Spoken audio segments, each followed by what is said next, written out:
Let me show you how to make DIY floating shelves. You don't need any expensive brackets. Pretty much all you need is a piece of wood and some dowels, and you're good to go. First thing I'm going to do is I arbitrarily marked an 1.5 inch line. That's going to be my cut line later, but before I cut it, I need to drill a couple holes that go past this line, at least, a couple inches past the line. So we're going to say I'm going to cut these probably 3 to 4 inches.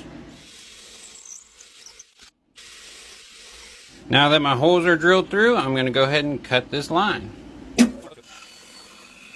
you don't have a bandsaw, I suggest a skill saw with a thin kerf blade. You want the kerf as thin as possible, that way you keep the same grain match. So now what we have is what's going to be our wall bracket and our shelf. We're going to get our dowels that correspond with whatever size hole you drilled. I picked 5/16, but again, if you have a bigger thick chunk of wood like this, you could probably even go 1/2 inch if you wanted to.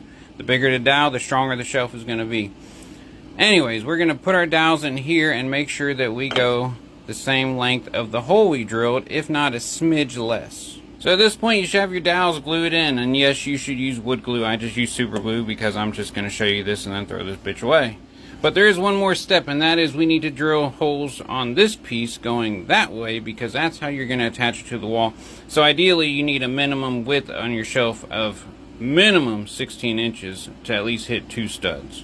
We got our holes pre-drilled, and I did forget to mention they need to be countersunk or counterbored because you can't have any screw head showing once you attach this to the wall.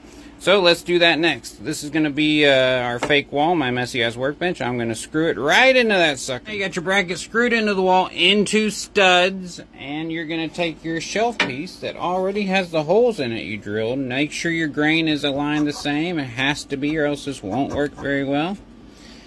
And you just tap her on there, and now we have a truly floating shelf. You're welcome. Almost forgot to tell you, this is a light duty shelf, of course. Most floating shelves are light duty.